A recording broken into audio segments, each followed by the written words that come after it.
नमस्कार दोस्तों, हमारे YouTube चैनल पर आपका स्वागत है जिसका नाम है मिशन कंपटीशन। दोस्तों आज हम देखेंगे हिंदी व्याकरण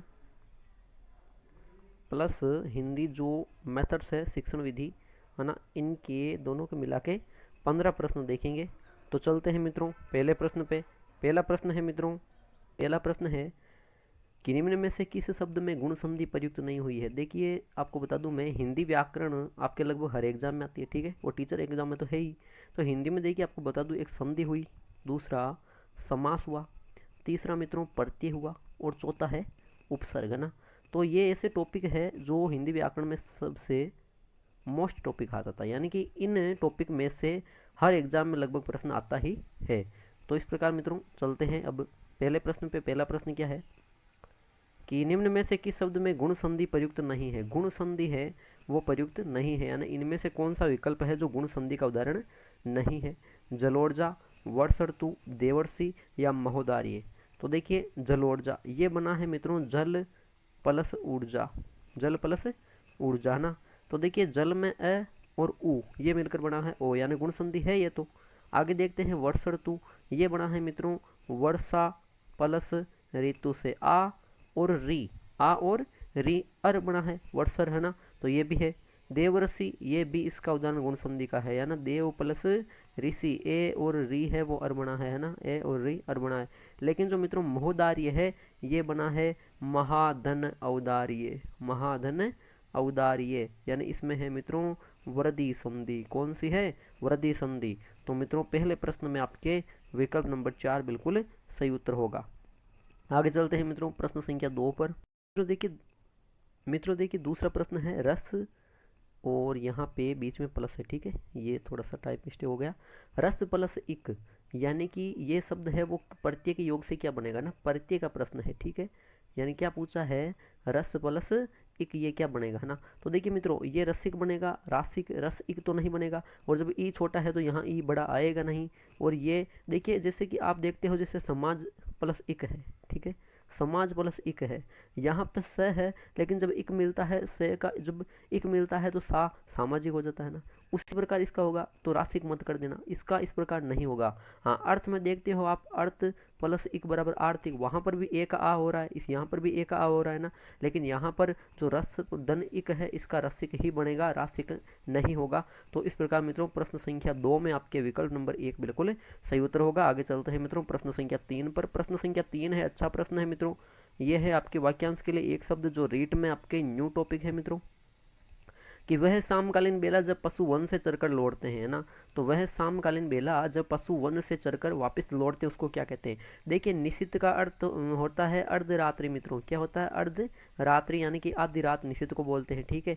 सूर्यास्त जब सूर्य अस्त होता है तो ये भी नहीं होगा है ना। शाम वेला, शाम की बेला, शामकालीन बेला, शाम वेला, ये नहीं होगा। बच्चा कौन सा विकल्प, गोधूली। गो यानी क्या होता है मित्रों, गो यानी होती है गाय या गाय, और धूल यानी होता है धूल, यानी कि जब गायें है ना, देखिए पशु में और भी पशु आते हैं लेकिन मुख्य रूप से गाय है ना। तो जो गायें हैं वन से जब चरकर वापस लौटती है तो उनके पैरों से क्या होती है, धूल उड़ती है, तो उस प्रकार उस शामकालीन बेला को गोधूली कहा जाता है मित्रों। तो इस प्रकार आपके प्रश्न संख्या 3 में विकल्प नंबर 2 बिल्कुल सही उत्तर होगा। आगे चलते हैं दोस्तों प्रश्न संख्या 4 पर, कि द्वंद्व समास के दोनों पदों के बीच किस चिन्ह का प्रयोग होता है। जो द्वंद्व समास है मित्रों, इसके दोनों पदों के बीच किस चिन्ह का प्रयोग होता है। द्वंद्व समास आपको पता है, जैसे उदाहरण देख लेते हैं। इसका उदाहरण है मित्रों माता पिता है ना, माता पिता। अब ये जो ये चिन्ह है, इस चिन्ह के बारे में पूछा, ये कौन सा चिन्ह है। तो अर्ध विराम, अल्प विराम ये वाक्यों के बीच में लगते हैं, द्वंद्व समास में नहीं लगते। विराम चिन्ह, तो विराम चिन्ह का ही तो प्रश्न है ये तो है ना, तो ये भी नहीं होगा।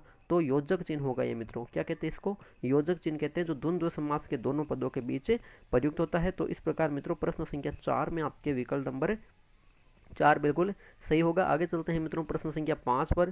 प्रश्न संख्या 5 है, अच्छा प्रश्न है, कि आगरा एक व्यक्तिवाचक संज्ञा है क्योंकि यह एक। देखिए जो आगरा है वो एक क्या है, व्यक्तिवाचक संज्ञा है मित्रों, है ना। तो ये व्यक्तिवाचक संज्ञा है तो क्यों है, ऐसा प्रश्न पूछा गया ना। तो देखिए व्यक्तिवाचक संज्ञा किसे कहते हैं मित्रों, देखिए व्यक्तिवाचक संज्ञा कहते हैं जिसमें देखिए एक तो व्यक्ति आता है ना, कोई वस्तु आती है, या फिर कोई स्थान आती है ना। संज्ञा में देखिए तीन चीजें आती है, चाहे कोई भी संज्ञा हो, ठीक है, व्यक्ति वस्तु स्थान।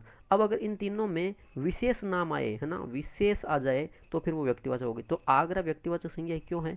क्योंकि एक शहर है, शहर होने से व्यक्तिवाचक नहीं। उत्तर प्रदेश में स्थित होने से भी कोई व्यक्तिवाचक होगा? जरूर नहीं है, तो उपयुक्त सभी हटेगा, बल्कि यह स्थान विशेष का नाम है, यही व्यक्तिवाचक संज्ञा का उदाहरण कहलाएगा। तो इस प्रकार मित्रों प्रश्न संख्या 5 में आपके विकल्प नंबर 3 बिल्कुल सही उत्तर है। आगे चलते हैं मित्रों प्रश्न संख्या 6 पर। प्रश्न संख्या 6 है कि नौकरी शब्द में कौन सी संज्ञा है? जो नौकरी शब्द है मित्रों, इसमें कौन सी संज्ञा है? तो देखिए जैसे देखिए नौकरी शब्द है, ये किससे बना है मित्रों? ये बना है नौकर से। किससे बना है? नौकर धन फिर ई प्रत्यय लगा है ना, तो ये शब्द क्या बन गया मित्रों? नौकरी बन गया है ना। तो जब नौकर में पूछा जाए तब तो होगा जातिवाचक संज्ञा। कौन सा होगा? जातिवाचक। लेकिन नौकरी में पूछा जाए तो मित्रों भाववाचक संज्ञा होगा ना, यहाँ व्यक्तिवाचक और द्रव्यवाचक नहीं होगी। तो इस प्रकार आपके प्रश्न संख्या 6 में विकल्प नंबर 2 बिल्कुल सही उत्तर है। आगे चलते हैं दोस्तों प्रश्न संख्या 7 पर। प्रश्न संख्या 7 अच्छा प्रश्न है कि गुणवाचक विशेषण का उदाहरण है। गुणवाचक विशेषण का उदाहरण पूछा है ना। विशेषण आपको पता है मुख्य रूप से 4 प्रकार के होते हैं, ठीक है, तो उनमें गुणवाचक विशेषण का उदाहरण है 5 रुपये और दे दो। देखिए 5 क्या है? संख्या है, रुपये मतलब ये निश्चित संख्या है ना, तो ये निश्चित संख्यावाचक विशेषण हो जाएगा, गलत है। 1 लीटर डीजल डाल दो। देखिए डीजल है, मापतोल में आता है, इसका मतलब ये निश्चित परिमाणवाचक है। कुछ शहद लेकर आओ। शहद तोला जाता है, लेकिन कुछ कितना है मात्रा पता नहीं, तो ये अनिश्चित परिमाण है, ये अनिश्चित परिमाणवाचक है। जबकि मित्रों ये निश्चित परिमाणवाचक है। यह है मुलायम कपड़ा है, ये गुणवाचक विशेषण का उदाहरण है कि ये जो कपड़ा है वो कपड़े की विशेषता बता रहे हैं ना, कपड़े का गुण है कि ये मुलायम है ना, तो इस प्रकार ये गुणवाचक विशेषण का उदाहरण हो जाता है। तो मित्रों विकल्प नंबर 4 बिल्कुल सही होगा प्रश्न संख्या 7 में। आगे चलते हैं दोस्तों प्रश्न संख्या 8 पे कि बच्चा खरगोश से डरता है, वाक्य में कौन सा कारक है? देखिए जो बच्चा है वो किससे डरता है? खरगोश से डरता है, ये विभक्ति आई है। वाक्य में कौन सा कारक है? कारक चिन्ह की विभक्ति। तो देखिए कर्म कारक की क्या है? कर्म कारक में तो को आता है मित्रों। कर्ण कारक में, कर्ण में बिल्कुल से आता है, और अपादान में भी से आता है, लेकिन संप्रदान कारक में आता है के लिए या के वास्ते। तो संप्रदान कारक और कर्म कारक यहाँ नहीं रहेंगे। दो विकल्प बचे हैं, कर्ण कारक या अपादान। कर्ण में तो माध्यम या साधन होता है मित्रों, यहाँ माध्यम में साधन नहीं है। यहाँ देखिए डरने का भाव है। अपादान कारक में क्या है? डरने का भाव है। जब डरने का भाव आए मित्रों तो अपादान कारक वहां पे प्रयुक्त होता है। तो इस प्रकार दोस्तों प्रश्न संख्या 8 में विकल्प नंबर 3 बिल्कुल सही उत्तर होगा। आगे चलते हैं प्रश्न संख्या 9 पर। अब देखिए ये 8 प्रश्न ऊपर वाले जो हिंदी व्याकरण के थे, अब हम शुरू करेंगे हिंदी शिक्षण विधियों के प्रश्न। प्रश्न संख्या 9 कह रहा है कि उच्च कक्षाएं यानी कि जो प्राथमिक को छोड़कर उच्च कक्षा है वहां पे प्रयुक्त की जाने वाली शिक्षण विधि कौन सी है?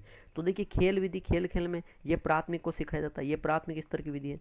अनुकरण कौन करते हैं? प्राथमिक स्तर के बालक देख कर सीख कर करते हैं। और चित्र रचना विधि कौन करते हैं? चित्र की रचना करते हैं, है ना, ये भी प्राथमिक पर है। लेकिन मित्रों जो विचार विमर्श विधि है ये उच्च प्राथमिक कक्षों में चलती है ना। तो इस प्रकार मित्रों प्रश्न संख्या 9 है आपके, वहां पर विकल्प नंबर 4 बिल्कुल सही उत्तर होगा। आगे चलते हैं दोस्तों प्रश्न संख्या 10 पर।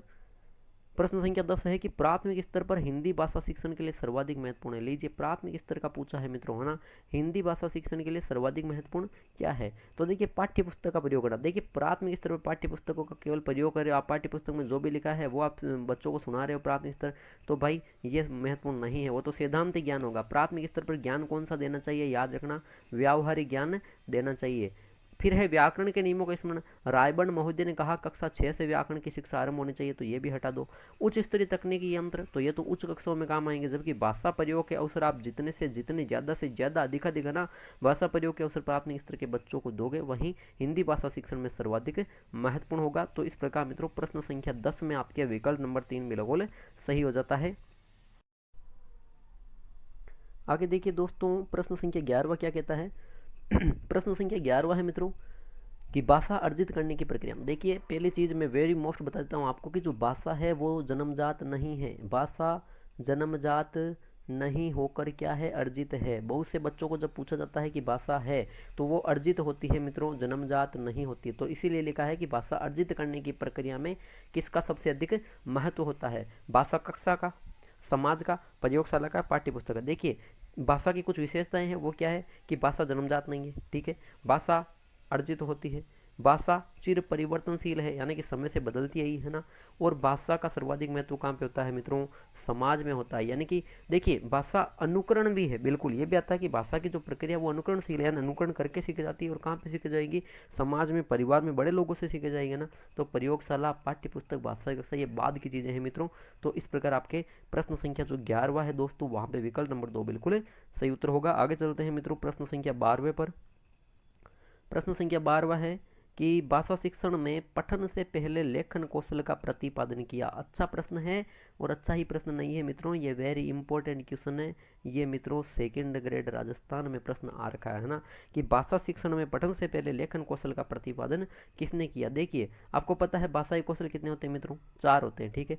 सबसे पहले आता है सुनना, फिर कौन सा आता है, बोलना, फिर आता है क्रम पढ़ना, और फिर आता है लिखना, यानी सुबोपली, है ना, सुबोपली। लेकिन कह रहे हैं कि पठन से पहले लेखन कौशल, ये क्रम चेंज कर दिया भाई साहब, कि ये इधर कर दिया और इसको इधर कर दिया। ऐसा किसने किया था ये पूछ रहे ना, तो मारिया मोंटेसरी ने किया। जी हाँ, मैडम मारिया मोंटेसरी, जो इटली की रहने वाली थी, जिन्होंने मोंटेसरी विधि दी थी मित्रों लेखन से संबंधित। उन्होंने कहा पहले लेखन आएगा और बाद में पठन आएगा ना। बाकी फ्रोबेल, हेनरी कुक या और कोई भी मनोवैज्ञानिक है, वो सारे यही क्रम बताते हैं कि सुबोपली आएगा। तो इस प्रकार मित्रों प्रश्न संख्या जो 12वां है वहां पे आपके विकल्प नंबर 1 बिल्कुल सही उत्तर है। आगे चलते हैं दोस्तों प्रश्न संख्या 13वें पर। प्रश्न संख्या 13वां है कि सृजनात्मकता का विकास करने में सहायक नहीं है। अच्छा प्रश्न है मित्रों, कि जो सृजनात्मकता है इसका विकास करने में सहायक नहीं है। और ये प्रश्न आपसे एचटीएट में एक बार पूछा गया था, ठीक है। सृजनात्मकता का विकास करने में सहायक कौन सा उपाय नहीं है। सृजनात्मकता होती क्या है, क्रिएटिविटी, यानी कि मौलिक कह दूं मैं आपको, क्या कह दूं मित्रों, मौलिक कह दूं। इसके अलावा मैं कह दूं नवीनता कह दूं, या कह दूं कि जिसमें रचना की जाती है मित्रों, वो क्या होता है, सृजनात्मकता। तो देखिए प्रश्नों के उत्तर लिखना, अधूरी कहानी को पूरा करना। जब अधूरी कहानी को आप पूरा करोगे इसका मतलब क्या है मित्रों, यहाँ पे आपके रचना करनी पड़ेगी, सृजनात्मकता होगी। कविता पूरी कर रहे हैं, जो अधूरी है वहां पर भी रचना आप कर रहे हैं। और चित्र पर आधारित किसी चित्र को देख कर आप उसका मौखिक या लिखित वर्णन कर रहे हो, वो भी सृजनात्मकता का ही उदाहरण है। लेकिन प्रश्नों के उत्तर क्या लिखोगे, है ना। प्रश्नों के उत्तर तो जो के त्यों लिखने होते हैं ना, एज इट इज होते हैं। कहने का मतलब अगर पूछा गया कि भारत की राजधानी कौन सी है, तो मित्रों नई दिल्ली ही है, उसमें सृजनात्मकता नहीं है। तो इस प्रकार मित्रों प्रश्न संख्या 13वें में आपके विकल्प नंबर 1 बिल्कुल सही उत्तर होगा। आगे चलते हैं दोस्तों प्रश्न संख्या 14वें पर। प्रश्न संख्या 14 है कि मुक फिल्म उदाहरण है। लीजिए एक और वेरी इंपॉर्टेंट क्वेश्चन है मित्रों, कि मुक जो फिल्म है वो उदाहरण है किसका है, मुक फिल्म। तो सबसे पहले आपको ये पता होना चाहिए कि जो मुक फिल्म है वो होती क्या है। मुक फिल्म को कह सकते हैं मित्रों गूंगी फिल्म, है ना। क्या कहते हैं, गूंगी फिल्म। कहने का मतलब यानी कि जिसमें आवाज न हो, है ना, जिसमें आवाज न हो, यानी कि न श्रव्य, जिस सुना नहीं जा सके, जिसमें आवाज नहीं हो, जिसमें बोला नहीं जाता, ऐसी फिल्म, है ना। तो बोला नहीं जाता तो हम सुन नहीं पाएंगे उसको, क्या करेंगे, केवल देख ही पाएंगे, यानी दृश्य सामग्री ही होगी, श्रव्य सामग्री नहीं होगी, ना उक्त दोनों, ना कोई नहीं होगा। तो इस प्रकार मित्रों प्रश्न संख्या 14 में आपके विकल्प नंबर 1 बिल्कुल सही उत्तर है। आगे चलते हैं प्रश्न संख्या 15, आज का अंतिम प्रश्न है मित्रों, कि भाषा शिक्षण में बहुमुखी प्रयास से क्या तात्पर्य है। एक और अच्छा प्रश्न है, भाषा शिक्षण में बहुमुखी प्रयास से क्या तात्पर्य है मित्रों। तो देखिए आगमन विधि का प्रयोग, बहुमुखी प्रयास आप जानते हो ना, आगमन विधि का प्रयोग किया तो एक ही विधि का प्रयोग हो रहा है, ये बहुमुखी नहीं है। तकनीक का प्रयोग या आप शिक्षण जो सहायक सामग्री या उपकरण का प्रयोग करें तो वो भी बहुमुखी नहीं है।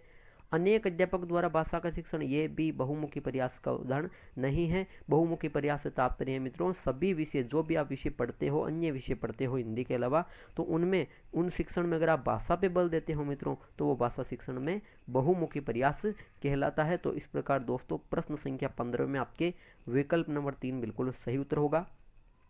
तो दोस्तों ये थे हिंदी व्याकरण प्लस शिक्षण विधियों के अति महत्वपूर्ण 15 प्रश्न, जो आपके एग्जाम में रामबाण साबित होने वाले हैं। दोस्तों आशा करता हूं कि वीडियो आपको अच्छा लगा तो बिल्कुल लाइक कीजिए, कमेंट कीजिए, वीडियो को ज़्यादा से ज़्यादा शेयर कीजिए और हमारे चैनल को सब्सक्राइब कीजिए। ठीक है दोस्तों, धन्यवाद।